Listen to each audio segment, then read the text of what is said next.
Тамхины хяналтын тухай хуулийн хэрэгжилт өнөөдөр ямар түвшинд байгааг анхаарах цаг болсныг мэргэжилтнүүд хэлж байна. Учир нь хуулийн хэрэгжилт ихэнх үедээ сайн байсан ч гэлээ өнөөдрийн хувьд тамхи худалдаалах, татах байдал хуулиас гадуур байгаа гэдгийг иргэдийн зүгээс хэлж байна. Миний хувьд бол үр дүнгүй л бодож байгаа шүү дээ. Хаасайг бол тамхитдаг хүмүүс дэлгүүрийн гадаа ч юм уу байгууллагын гадаа ч юм уу тамхитай зогсчихдаг. Тэгээ тамхичаар хаасайг зарагдчих юм шүү. Тэгээ ер нь дэлгүүр болоод зарагдчих байгаа. Бараг хийсгүй байгаа юм шиг л шүү дээ. Гадаад татаал яваад шүү дээ. Хуугаас гадна нөгөө тамхи шилжүүлэн зарах юм уу зарах байдлын хувьд ер нь хэр үйлчлэх юм. Цааш мараад л өгч гадуур төрөл. Тэгэл жишгээр зараад тэгэл багнаас өгч татаад гэж. Ихэнх үедээ гайгүй л байсан бохоо. Одоо бол нэг самтик гэнэ. Энд тийм хүмүүс тамхи татал харагчлаа. Тооцын дөөрөө гайгүй. Гэр хорооллын сахын газруудаар байгаа гэж бодож байгаа. 2013 онд батлагдсан тамхины тухай хууль хэрэгжиж эхэлснээс хойш олон нийтийн газар байгууллага, бие засах газрууд тамхины утгаанаас салж чадсан нь сайшаалтай. Харин орц сургууль, цэцэрлэгийн ойр орчмын талбай, автобусны зогсоол зэргүүдэд тамхи татахыг хориглох заалт хэрэгжихгүй байгааг иргэд хэлж байна. Мөн тамхи шилжүүлэн зарах сургуулийн ойр орчмын 500 м дотор тамхи худалдаалахгүй байх гэсэн заалт хэрэгжихгүй байгаа юм.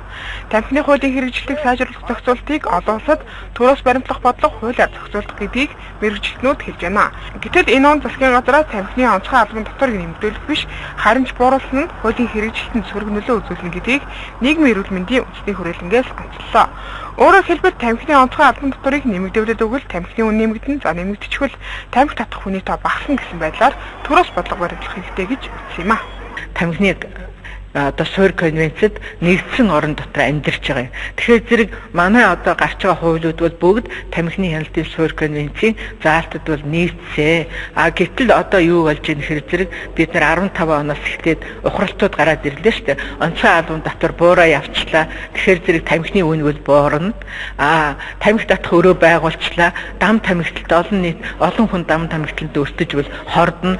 Мөн олон нийтийн газар байгууллагуудад тамхи татах зэг байгуулах нь нэг талаараа хуулийн хэрэгжилтийг ухраах шийдвэр бол нөгөө талдаа дам тамхиталтыг үүсгэх сөрөг талтай гэдгийг ч онцолсон юм а. Дам тамхиталт хүний эрүүл мэндэд хамгийн хорхон нэртэй байна. Байгууллагын дотоод орчинд одоо тамхи татах цэг байгуулахыг зөвшөөрсөн юм хууль гарсан явдал бол хамгийн одоо ухралтай, харамсалтай үйл болсон. Ер нь бол дэлхийн эрүүл мэндийн байгууллагын тамхины хяналтын суурь конвенцийн 8 дугаар зүйл түүнийг хэрэгжүүлэх одоо удирд дамжинд юу гэж заасан зэрэг ямар ч агаар жуултай, ямар ч одоо тоног төхөөрөмжөөр тоноглогдсон өрөө тасалгаа бол хүнийг дам тамхиталтаас сэргийлж чадахгүй юм а. Тамхины тухай хуулийн хэрэгжилт сулуугааг батлах нэгэн жишээ нь нийгмийн эрүүл мэндийн үндэсний төвөөс гаргасан сүүлийн 5 жилийн судалгаа харуулж байна. Судалгаанаас 10 жилийн сургуулийн сурагчдын дундх тамхиталтын судалгааг авч үзвэл наснаасаа хамаарат 14 хүрэхээс өмнө тамхи татаж үзсэн сурагч 82%, сүүлийн 1 сар тамхи татсан сурагч 6-аас 25%, сүүлийн 7 хоног дам тамхиталтанд өртөж байсан сурагч 59-өөс 68%-тай гарсан байна. 13-аас 15 насны сургуулийн одоо хүүхдүүдийн судалгааны дүнгээс харахад нэг сургуулийн хүүхдүүдийн 14.3 орчим нь бас тодорхой хэмжээгээр тамхи татж байна. Энэ хөвгүүдэд бол нэлийн их өндөр байгаа.